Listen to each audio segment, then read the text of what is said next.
தமிழகத்தில் தாவேக ஆட்சி அமைத்து 10 நாட்கள் கடந்துள்ள நிலையில் மக்களிடம் மாற்றம் ஏற்பட்டுள்ளதா என்பது குறித்து நமது டிஎன் நியூஸ் 24 சேனல் மக்களிடம் கருத்து கேட்கையில் இளம்பெண் ஒருவர் தாவேக ஆட்சி குறித்து பேசியது இணையதளத்தில் வைரலாகி வருகிறது. மக்கள் மாற்றம் வேண்டும் என வாக்களித்தனர், ஆனால் ஏமாற்றம் மட்டுமே கிடைக்கும் என்றும், ஊழல் இல்லாத ஆட்சியெல்லாம் கொடுக்க முடியாது, ஒரு தலைவர் முதலமைச்சராக வந்த பிறகு மக்களை சந்திக்கவில்லை, பத்திரிகையாளர் சந்திப்பு இல்லை என கேள்வி மேல் கேள்வி எழுப்பியது எல்லாம் ஆளும் தரப்புக்கு ஷாக்கை கொடுத்துள்ளது. மேலும் பல இளம் தலைமுறையினர் எதற்கு தாவேகாவிற்கு வாக்களித்தோம் என தெரியாமல் வாக்களித்த நிலையில் இந்த பெண் கொடுத்த பதில்தான் மக்களை சிந்திக்க வைத்திருக்கிறது. எலெக்ஷனுக்கு முன்னாடி அவர் கொடுத்த வாக்குறுதி என்னன்னா, இப்ப இருக்க ஆளும் கட்சி ஆட்சியில எந்த பெண்களுக்கு பாதுகாப்பு கிடையாது, எதுவுமே கிடையாது, குழந்தைகளுக்கு பாதுகாப்பு கிடையாது, பாலியல் வன்கொடுமைகள் நிறைய நடக்குது. அந்த ஒரு வார்த்தை மட்டுமே தான் சொல்லி லேபிளாக அதை மாத்தி தான் அவர் ஆட்சியை பிடிச்சாரு.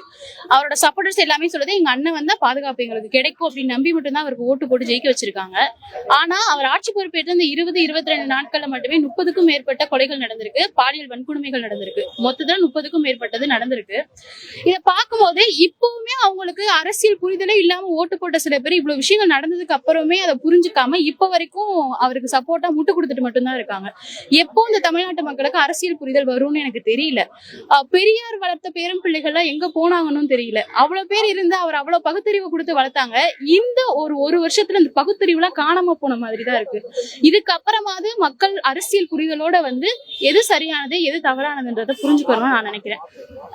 மாற்றம் வரும் நம்பிதான் கொடுத்திருக்காங்க. அந்த மாற்றம் ஏமாற்றமா போகாம இருந்தா நல்லது. டக்குன்னு நம்ம பிரஸ் மீட் அவர் பிரச்சாரம் பண்றப்ப பேசாரு, இல்ல ஒரு ஸ்டேஜ்ல போய் பேசாரு அப்படின்னா முன்னாடி ஸ்கிரிப்ட் ரைட் பண்ணி கொடுத்துறாங்க. அவர் அதை பார்த்து முன்னாடி வச்சு பேசிடுறாரு.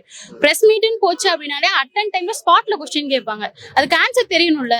ஒரு ப்ராப்பர் பொலிட்டிஷியன் ஸ்பாட்ல கேட்கிற கொஸ்டினுக்கு ஆன்சர் பண்ணணும். பட் இவருக்கு அது தெரியாது. ஸ்கிரிப்டை மட்டுமே பார்த்து படிச்சவரு. ஒரு ரிப்போர்ட்டர் டக்குனு ஒரு கொஸ்டின் கேட்டா அதுக்கு பதில் தெரியாம அவர் என்ன பண்ணுவாரு? இப்பவுமே அவருடைய அமைச்சர்கள் சொன்னது ஆட்சிக்கு வர்றதுக்கு முன்னாடி கேட்டதுக்கு ஆட்சிக்கு வந்ததுக்கு அப்புறம் பிரஸ் மீட் கொடுப்பாருன்னு சொன்னாங்க. இப்ப போய் கேட்டா அவருடைய அமைச்சர் ராஜ்மோகன் சொல்றாரு, முந்தானைத்து ஒரு பிரஸ் மீட்ல ரிப்போர்ட்டர்ஸ் கேட்டது கூட அவர் ஆன்சர் பண்றாரு. இப்ப நான் கொடுக்க கூடாதா? இவர் விஜய், அந்தமா விஜய், இந்தமா விஜய்ன்றாரு. இது என்ன ஒரு பதில்னு எனக்கு சத்தியமா புரியல.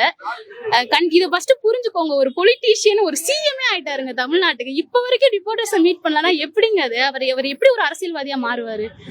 இதையாவது புரிஞ்சுக்கோங்கப்பா தமிழ்நாட்டு மக்களே. கண்டிப்பா இல்ல ப்ரோ, எனக்கு ஒரு ஏன்னா அந்த சிங்கப்பெண் படை அப்படின்னு சொல்றாரு.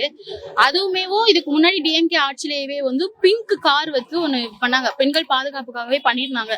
அதே காரு நம்பர் பிளேட் கூட மாத்தாம ஸ்டிக்கர் மட்டும் ஒட்டிதான் அவர் சிங்கப்பெண் படைன்னு ஒண்ணு ஆரம்பிச்சிருக்காரு. சிங்கப்பெண் படைன்னு சொல்றோம். அந்த சிங்கப்பெண் படையில இருக்க ஒரு காவல் அதிகாரி ஒரு பெண்ணுக்கே பாலியல் வன்கொடுமை நடந்திருக்கு. இதுல எங்க அவங்க பெண்களுக்கு பாதுகாப்பு கொடுக்குறாங்க? பெரிய கொஸ்டின் மார்க் தான். பெண் பாதுகாப்புக்கு இதுக்கு முன்னாடி இருந்த ஆட்சியை விட இப்ப இருக்க ஆட்சியில பெரிய கேள்விக்குறியாதான் இருக்கு. ஆட்சிக்கு வர்றதுக்கு முன்னாடி கேட்டதுக்கு எங்க அண்ணன் ஆட்சிக்கு வந்தா பாப்பாருன்னு சொன்னாங்க.